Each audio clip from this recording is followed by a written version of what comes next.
Dave Show.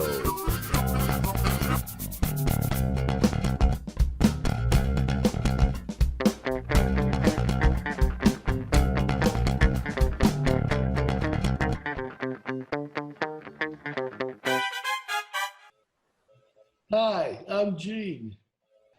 And I'm Dave. And you're watching the Gene and Dave Show. Oh man, Gene, we've got a great show in store for people today. We're going to really talk to a few of our friends. What are you doing? What do you mean? Well, you keep interrupting me.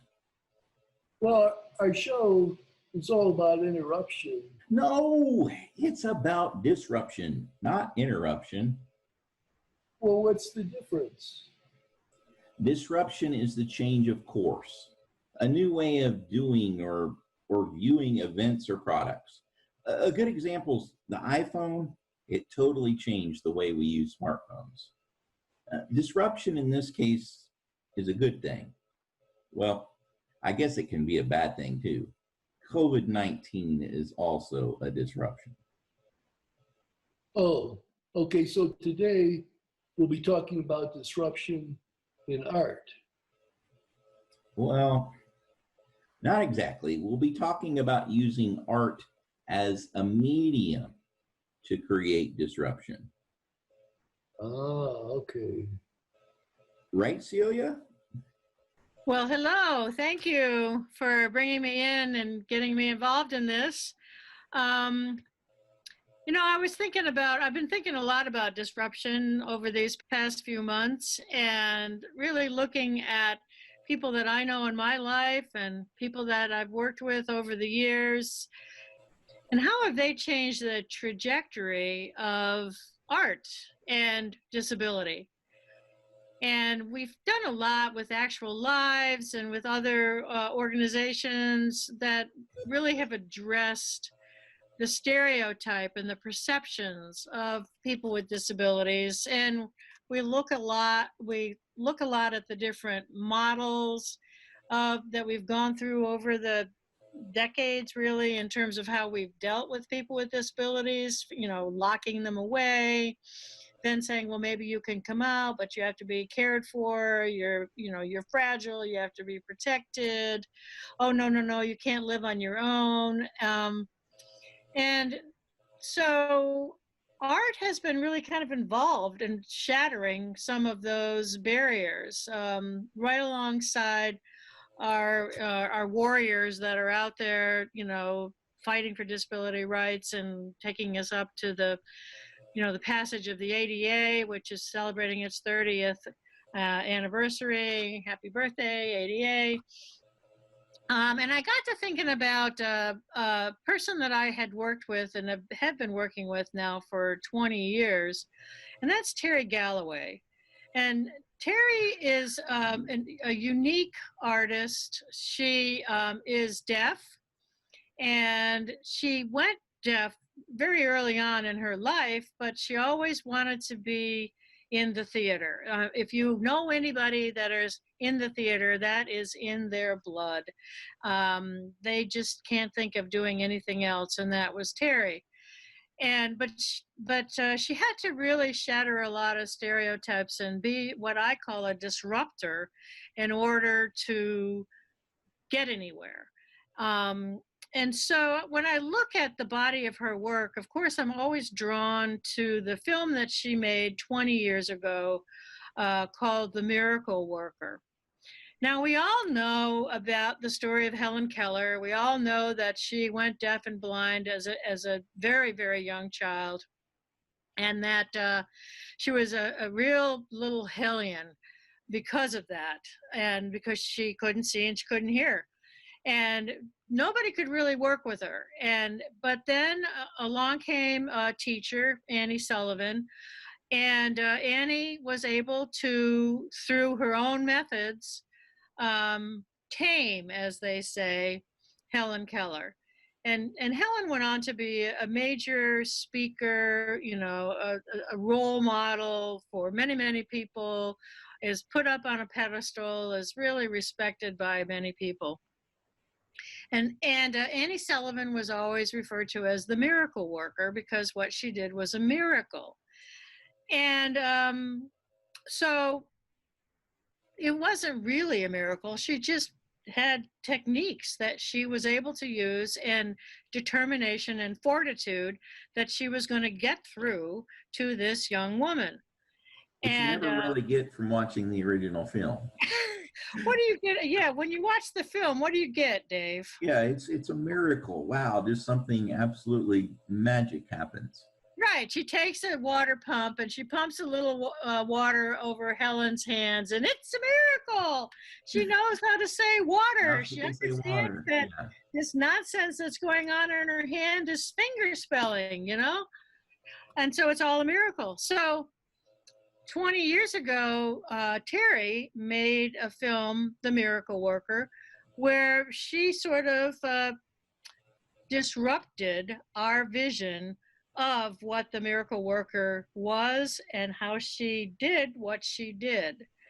And it still is a bit disruptive today, but really when you look back at it, it really did change the course of how people looked at Annie Sullivan and the work she did, and also changed the course of how people were regarding people who are deafblind, people with disabilities. They were never looked at the same again by anybody who actually, I think, saw that movie. Now, I can't speak for every person, but I think you'll be able to judge for yourselves in a little while when you actually see this movie. So in order to start this disruption conversation, you actually asked another organization to chime in, DisArt. Yes. Kind of just teamed them up with Terry and let them go at it. Well, actually, what happened was I had been contacted by the folks at DisArt because they were going to be coming to Austin for South by Southwest. Which was canceled because of the COVID-19. Yes. Yeah, Gene and I were supposed to be there like every year. I know, and that's how this whole thing started, was because Gene was like, "Oh, we don't have a show." I said, "Okay, I'll bring you a show." So DisArt were coming to town with a group out of England called Drag Syndrome, and I just started talking with Chris and Jill, and I thought, oh, these people are pretty rad. I want to really kind of work with them. So I started talking with them, especially when South by got canceled. I was like, okay, let's do this. Let's do what you were going to do by bringing Drag Syndrome to Austin. What is that going to look like? And we had a couple of conversations, video conversations, and then I invited Gene to come to the call, and the next thing I knew, we were making a Gene and Dave show with Chris and Jill from Jill. Exactly, and here we are. So we started out first talking about how are we going to feature Drag Syndrome in the DisArt's experience, which was very disruptive to their town in Michigan, and then we started talking about, well, maybe we should talk about some other organization, and Chris and Jill had just finished interviewing Terry and Donna for their podcast. So we were like, oh, well, they're the perfect team to come on and join us in this with our merry band of mischief makers here. So we throw DisArt and the Mickey Faust clubs into a Zoom room, and we get total chaos, which is what you're about to see. Yep. Well, it's controlled chaos thanks to the fine editing skills of Dave and his partner, Gene. I'm glad you got the order right, Celia. So what do you say? Let's turn it over to Chris with DisArt and Jill, and let's check out this interview, shall we? Great. Well, thanks for joining us, everybody, today. This is a really exciting opportunity for DisArt and the Mickey Faust Club to be together and to spend some time together talking about disruption. And of course, we find ourselves in a cultural moment of disruption right now, because of COVID and also because of the Black Lives Matter movement. And so there's a lot of disruption right now. Is that right? I mean, really, there's a lot going on. But, one of the things that we wanted to talk about right away up front is the fact that disruption is part of everyday life. In other words, it's a natural part. And I think that that's something that we all agreed on, especially within the disability culture that we're all talking about today. Maybe for Donna and Terry, this idea of disruption as being a natural part of the disabled life. Do you guys want to talk a little bit about that? Well, it's interesting because I think disability itself is a disruption, and most people think of it as an unwelcome disruption to life, but as we're finding out and as we're postulating, as we're claiming, people with disabilities are claiming, is that no, it's an excellent disruption.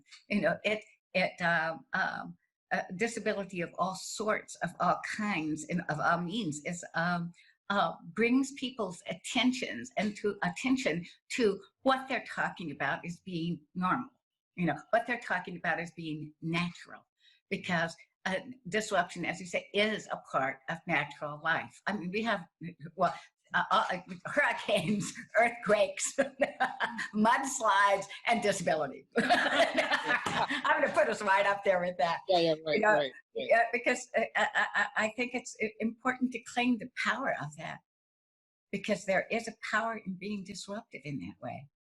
And people always talk about disruption again as a bad thing, but as we're seeing, and it can be, the COVID, of course, is just an absolute terror. It's an absolute terror, but it's reminding people, or should be reminding people, about what we actually are and how susceptible we are to these things. Not just people with disabilities, not just people who are aging, not just people who have diabetes. No, these are all of these different kinds of things that make us vulnerable, but how we as a species are vulnerable, all of us. And that vulnerability is part of disruption. And that's also part of what's supposed to make us philosophical, poetic, compassionate thinking creatures. So for me, the terror of COVID, but also I want to say murder is such a disruption, and the systematic murder and that we are seeing in our society, this in which it seems like the ancestors of slave owners have taken over, the kind of sadism and that about the lives, Black lives, so much in particular, not mattering. They don't matter. They're not considered to be lives. And Chris, that's something that we as people with disabilities can so identify with, because we were also put on the trash heap of history. And some of us from the day we were born were not considered to be human and not considered to have souls. And it was a disruption to those kinds of people who made those kind of pronouncements when the people without soul suddenly spoke up. Well, and I find it really interesting too that both of our organizations are leading into the idea of disruption as part of our political work, right? So if disruption is part of the personal life of the disabled person, what DisArt and Mickey Faust has done is, I think, is take that disruption and turned it into a format for education, right? And a format for new thinking. And that's certainly one of the reasons why, we have done some of the things that we've done as an organization, certainly what you guys have done too, and what we'll look at today. Jill, what do you think in terms of disruption and DisArt's work? I think that we started off as an organization that didn't really fully understand the power of disruption. Mm. and the power that disruption has to generate conversations until we brought in Drake syndrome from the UK. And it was at that moment when we had these intersections and conversations about agency and disability and sexuality and gender identification and civil rights that we realized how important art as a disruptor is in our culture and in our community. And so it's now become central to our strategic plan and our work as an organization moving forward, that our work has to address issues. And in order to address issues and make change, we don't know how else to do it except to disrupt. But because we've all been influenced all our lives. And if you don't put a jolt to it, I mean, that's why the riots with the George Floyd, in response to George Floyd's death are working, because they're disrupting and they're making all of us pause and think, what have we come to believe is true, right? And how might that have been misguided? So for us, disruption for DisArt came a little later, but maybe Donna and Terry, if you guys would talk a little bit about whether, on the outside, disruption seems to be at the heart of what Mickey Faust does, but maybe you guys could talk a little bit about that. Was that intentional? I'm kind of struck by being at writers' meetings, and and typically we do 2 to 3 original productions every year. Okay, so it's all original material. And I'm always sort of struck at writers' meetings when people say, well, is that Faustian? And again, the company is Mickey Faust, and the question is that Faustian? And I think, well, what does that mean? And sometimes I do think it is a kind of dark humor that we share very much with sort of the crypt community of humor. So even though we're tackling many other subjects, there was a musical comedy about rape last fall, okay? But it was indeed Faustian because the personal is political, and we were trying to disrupt narratives. From the day we awoke, we had a bucket of tequila and margaritas, and a bunch of us just got a little tipsy, and we were bored, and we said, well, we want to do something here. And so we're in the Bible Belt. Tallahassee is a very liberal, it's like the Berkeley of Florida, the South, but we're in the Bible Belt. And so almost anything we would do would be disruptive. But we started right out the chute. We started with a lot of kind of particularly queer disruption. One of the, in part because I'm queer and I'm deaf, and, Donna and I are queer, I'm deaf. And that became almost kind of the central core, although what's so interesting to me, I was very deferential about my own disability, my own deafness, but not about other people's. Marianne Ward, who had neurofibromatosis, and what that is, it's that the tumors grow, and they grew along her spine. And she used she used a power chair, but she had been a beach bunny, and she had been in theater, and she loved to do kind of like snarky little skits. And she came to see Faust. And then one of our Faustketeers, Donna Malinkovich, went up and said, well, why aren't you going to join us? And she said, well, how in the hell can I get on stage? And we're going, how is she going to get on stage? So we built a ramp. And that was kind of the beginning of our realization. We started off being disruptive in ways we didn't even mean to be disruptive. But we were also a queer organization in a place that was liberal, but still had a lot of queer bias. Just a lot of queer bias. And particularly from churchgoers, because there's a big church-going community here, a lot of bias. We were known as that, people were not pleasant about it. I think disruption, again, we're saying that it has this ability to stop a sort of flow of ideas. It certainly is a great way to fight ableism, and that's what's been really important for us. But I I tend to think that disruption can also be quite mundane. I mean, I don't know. I'd like to hear from Jill about this too. But we are disruptive in almost any environment we're in.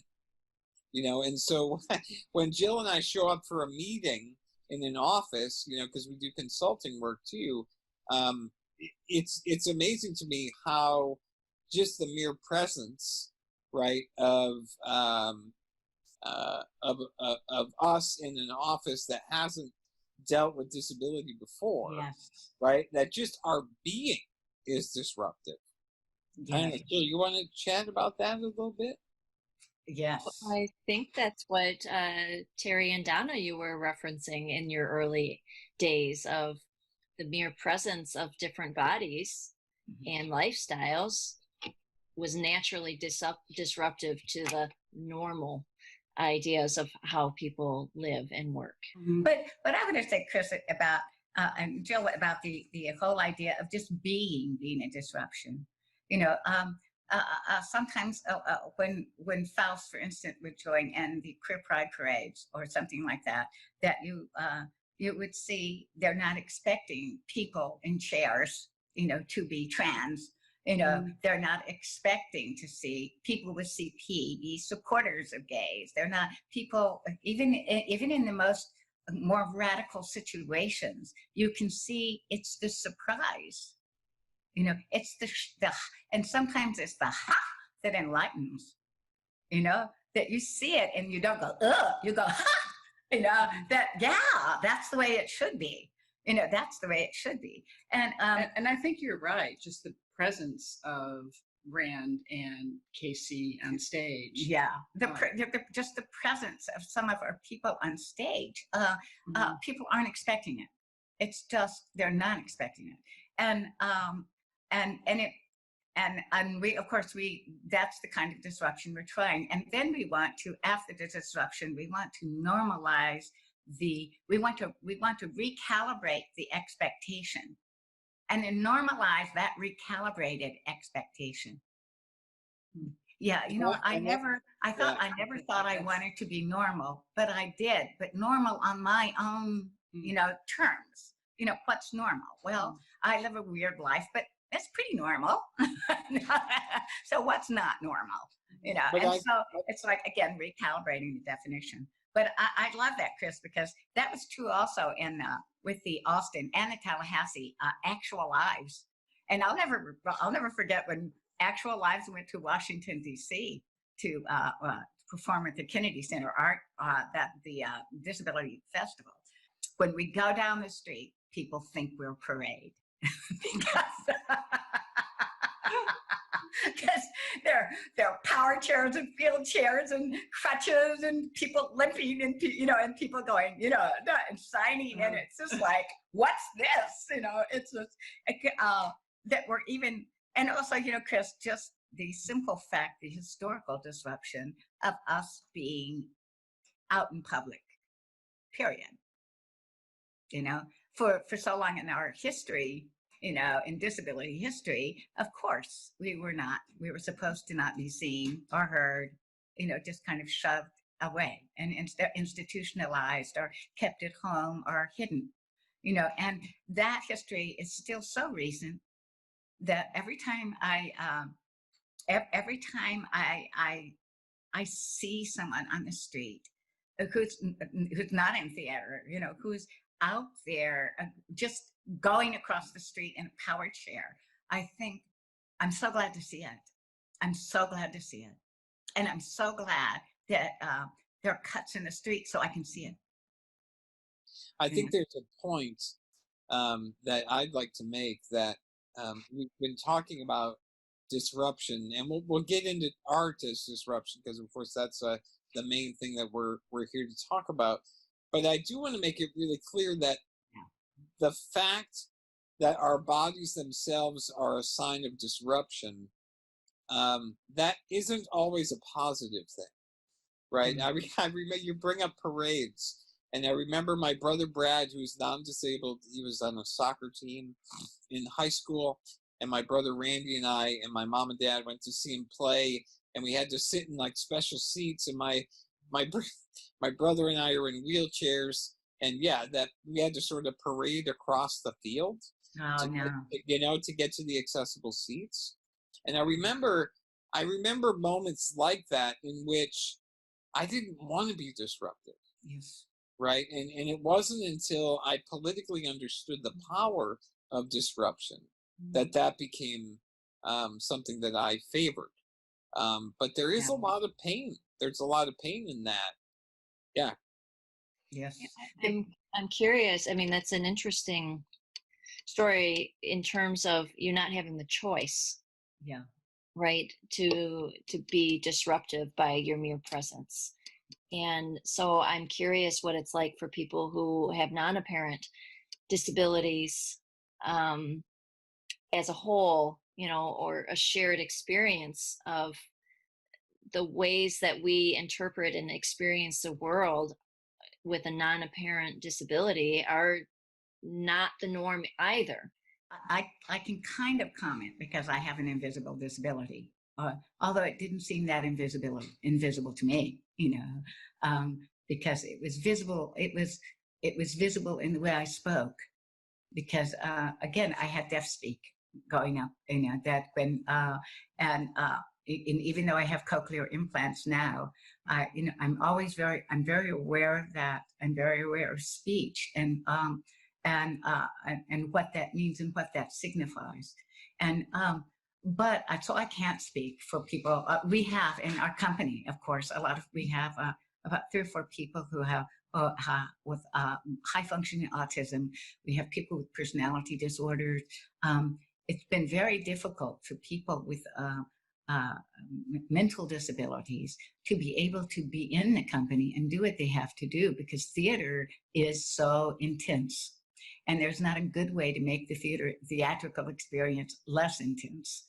In some ways, actually, this video, this being virtual, being online, has been actually a relief to some of the people with the kind of the mental disability, because they can control the environment, they can control the interaction. People aren't breathing down their necks. There's some of that in there. But all I remember, Jill, about my own experience growing up with an invisible disability is that feeling like I didn't, like Chris, I didn't want to disrupt.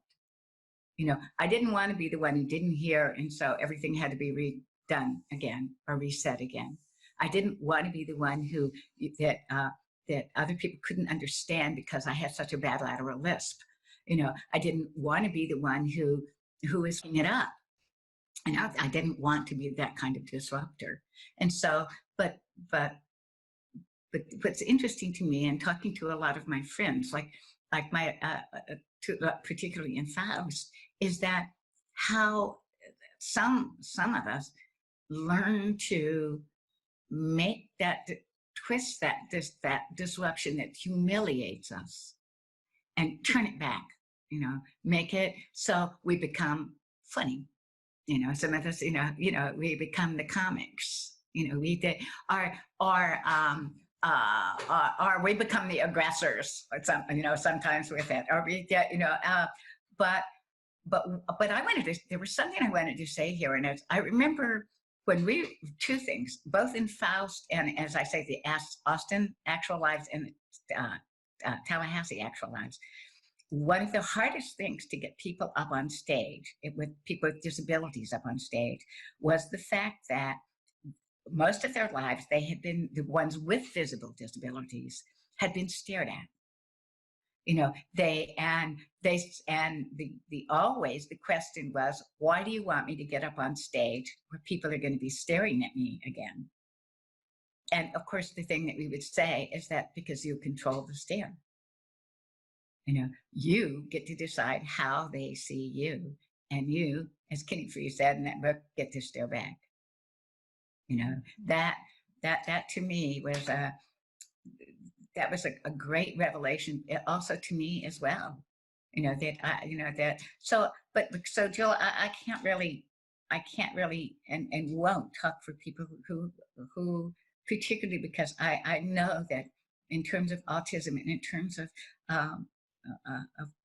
mental mental disabilities, and also in the course of developmental disabilities.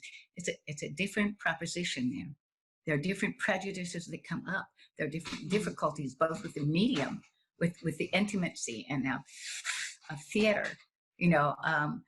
So I can't comment on that, but I do understand that sometimes we can't accommodate enough. We can't accommodate the art itself. The art sometimes doesn't lend it to, in any way that we can see, it doesn't lend itself to accommodation. And therefore, and this is something that I learned when I was always so angry that, you know, why couldn't I be in theater? Why couldn't I do it? And therefore, there is a responsibility on people with disabilities to make a new art out of that old art, one that does accommodate. You know, and if it changes the nature of the art so that it's not recognizable to people, let it. That's the good kind of disruption, isn't it? Yeah. Well, let's talk about two examples of disruption in both of our companies or our organizations have done, and we want to start with a parody that you folks did of the Miracle Worker, and so let's stop for a minute and take a look at that video, and then when we come back, we'll talk about that as a moment of disruption, but a very specific moment of disruption. So let's take a look at that video real quick.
Oh my God.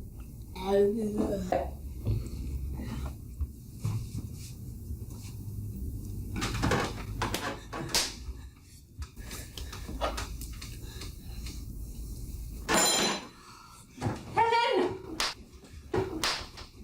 You're just a spoiled, little, deaf and blind brat you are. B-R-A-T, brat. And I, Annie Sullivan, will not put up with it. You're going to sit and eat properly, yeah.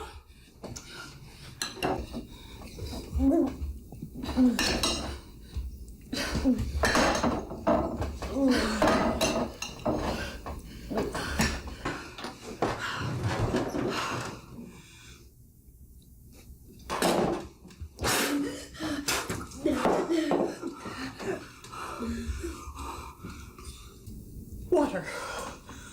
W-A-T-E-R. Water. Water. Water. Water. Water. W-A-T-E-R.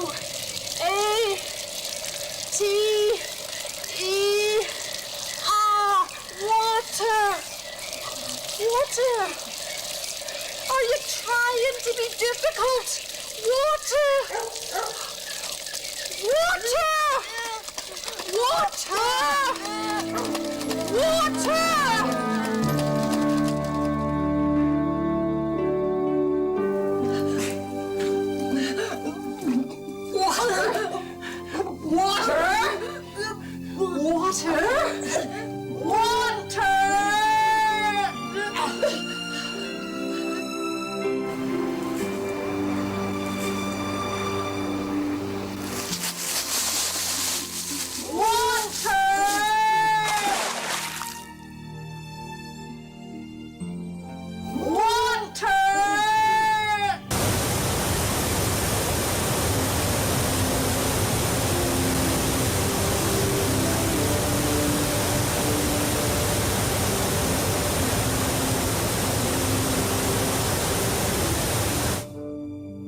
Until you get it right, you nasty little rat.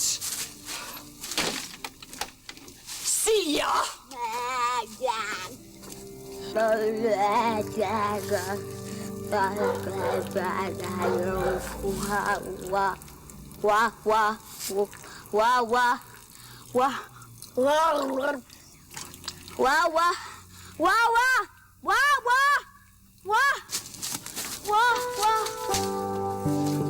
Wonderful, my darling. Wonderful. Now, wire hanger.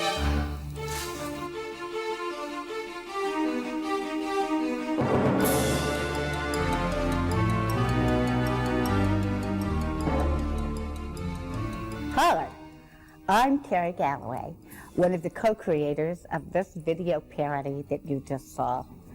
But most importantly, I am an authentic deaf person. I wear count them, two very powerful digital hearing aids. And if you watch and listen closely, you'll notice I have what is called a lateral lisp. Moreover, I could share with you any number of horror stories about the misery of growing up hearing impaired. But happily, my suffering left me uniquely qualified to have conceived, co-written, and co-directed this video parody about the life of deaf, blind Patty Duke and her mentor, Anne Bancroft. I mean, of course, Helen Keller and her mentor, Annie Sullivan. Now, I realize as an authentic deaf person, I ought to be signing this to you even as I speak. But sadly, I was mainstreamed as a child, and my sign is like my Spanish, which is crappy. But I'm able to have a signing stand-in, hand-in. Stevie. Say hi, Stevie. Now, Stevie is not herself an authentic deaf person, but simply a hearing person who signs. And according to the hierarchy of deafness, she can't even officially be in this video.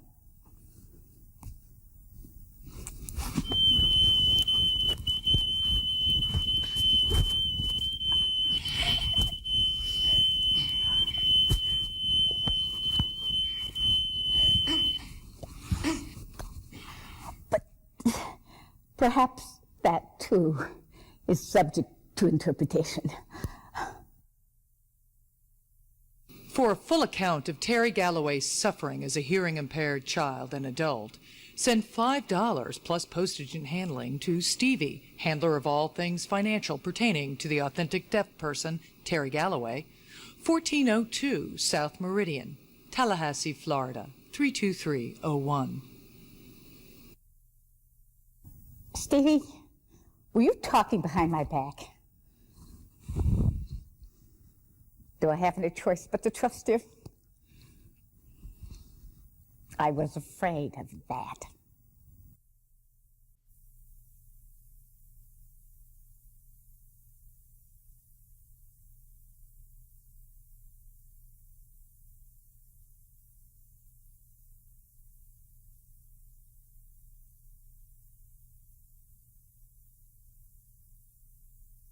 That was, when I first saw that film, that it's so funny and it's so biting and just. Let's start by just talking about why you made it. Let's just talk about that question first, and then we'll ask a couple other questions. But why this? Why this parody? Tune in next week to the Gene and Dave Show for Terry's answer on Disruptions Part 2.